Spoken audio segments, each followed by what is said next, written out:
Whether they're really good at using their limbs or just plain bizarre, there have been some very strange animals to walk, crawl, and fly across our planet. In this video, we're going to talk about 5 of the weirdest examples of creatures that had the weirdest limbs in prehistory. Let's get into it. Hallucigenia. When Mads Mikkelsen played Hannibal Lecter in the movie Manhunter, he said that his favorite line in the film was, "I'm having some friends over for dinner tonight, and I would like to offer them a little appetizer, a taste of something exotic." Well, if Hannibal was serving up a platter of hallucigenia for dinner, he certainly would be offering his guests a taste of something very exotic. This creature was discovered in 1984 by Joseph A. Macaluso at the Marble Canyon in the Grand Canyon. It was such an unusual find that the paleontologist who identified it, Peter Ceratops, named it hallucigenia for its hallucinatory appearance. But when it comes to the limb placement on this one, maybe hallucination is a good name for it, because looking at it doesn't exactly make sense.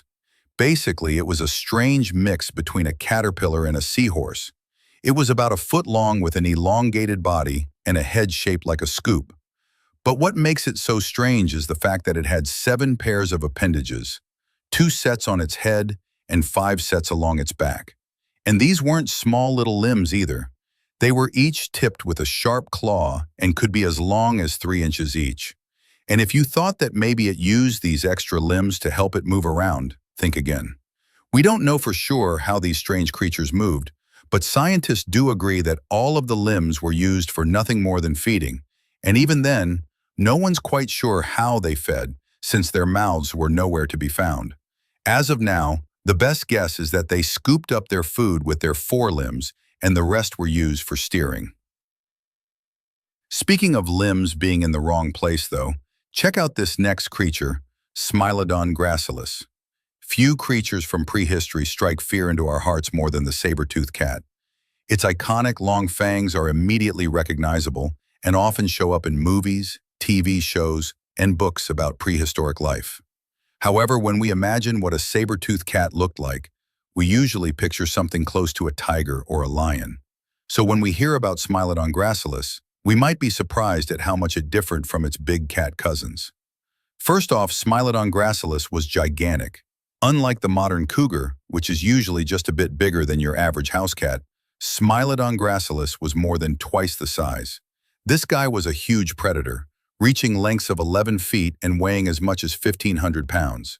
Now, the name Smilodon means to smile, and it comes from the fact that this cat had an extremely wide skull with short, broad teeth that spread out like a grin.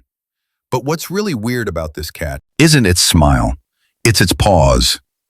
See, Smilodon gracilis is part of the family that includes modern cats, and we know that cats are known for being great at climbing.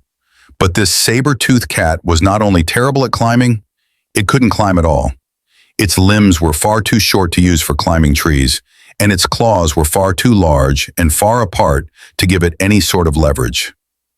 So where did this cat go when it needed to escape from danger or hunt prey? It did the only thing it could and ran flat out on the ground. This made it less flexible and maneuverable, but it allowed Smilodon gracilis to be an effective hunter, chasing down prey on the plains of South America, where it lived until the end of the Pleistocene epoch, around 12,000 years ago. Microphysis. There's always been something special about dinosaurs that brings us back to a time when giant monsters roamed the earth. Whether they're terrifying or majestic, there's no denying that dinosaurs are some of the most fascinating creatures ever to live. But while many dinosaurs are familiar to us thanks to movies and museums, few of them are as strange as the Microphysis. If you met one of these dinos wandering through the woods today, you probably wouldn't even notice it. Standing just under 3 feet tall and measuring about 6 feet long, these bird-like dinos weighed less than 10 pounds. They had long snouts, beady eyes, and feathers covering their bodies. But the weirdest part of all about the Microphysis is the way it walked. Basically, this dinosaur had 3 legs. Yes, it was born with only 3 legs. And that's because it evolved from ancestors that had 3 toes on each foot. Over the years, 2 more toes developed on each foot, but those extra toes never grew very big. So the Eoraptor literally took its first steps in history with only 3 legs and kept them until it died out during the Jurassic period, around 145 million years ago. Ankylosaurus. Ankylosaurus is another one of those dinosaurs that you might think you know pretty well, mostly because it looks a lot like its distant relative, the armadillo. These plant-eating dinos were covered in armor made of small plates and spikes, which help protect them from predators. While most people picture Ankylosaurus walking around on 4 sturdy legs, recent research has suggested that this may not have actually been the case. Instead, the Ankylosaurus might have been a biped, meaning it walked on 2 legs instead of 4. Of course, you can't just change the way a dinosaur walks by deciding that it wants to be a bird. But that's not what happened here. In reality, this might have been the result of a genetic mutation. Some scientists believe that Ankylosaurus evolved from a group of dinosaurs called Thyreophorines, which walked on 4 legs. But at some point, a random gene mutation caused the back legs to disappear. Since this wasn't a very advantageous trait, you would think that the mutation would have been eliminated quickly. It started to grow shorter, thicker front legs that were better for moving around on flat terrain. But it turns out that the Ankylosaurus was already evolving along a new path that did not require hind legs. And since it had also gained a long tail that could support its weight and balance itself out. Basically, the Ankylosaurus decided to get rid of its legs and become a reptile version of John Travolta in Saturday Night Fever.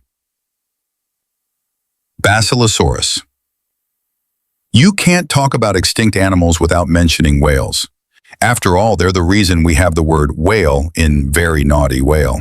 But whales haven't always been the gentle giants that we know today. Take the Basilosaurus, for example, a gigantic whale monster that ruled the oceans in the late Eocene epoch, around 40 million years ago.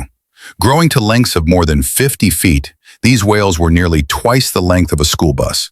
And while we usually associate whales with being super cute and playful, the Basilosaurus was anything but. Its massive jaws were filled with rows upon rows of razor-sharp teeth, and its mouth could open so wide that it could swallow a human whole. What's weird about the basilisk isn't just its size or its scary mouth, though. It's the fact that it had a neck. Yeah, you heard right. This enormous whale monster had a neck. To this day, we don't know why it evolved to have a neck. Some scientists say that it was a holdover from its ancestors that hadn't yet fully evolved into a true whale. Others say that its neck helped it steer itself through the water, kind of like a paddle, and still others say that its neck may have been used to attract mates. Whatever the reason, it seems that the neck was an important part of the Basilosaurus's life. And after all, if a whale's neck is what allows it to do a trick that humans cannot, then by God, a whale will have a neck. Well, that about wraps things up for this video. But if you're still hungry for more knowledge, then be sure to check out our video, Ancient Creatures You Didn't Know Existed. You won't regret it. Thanks for watching.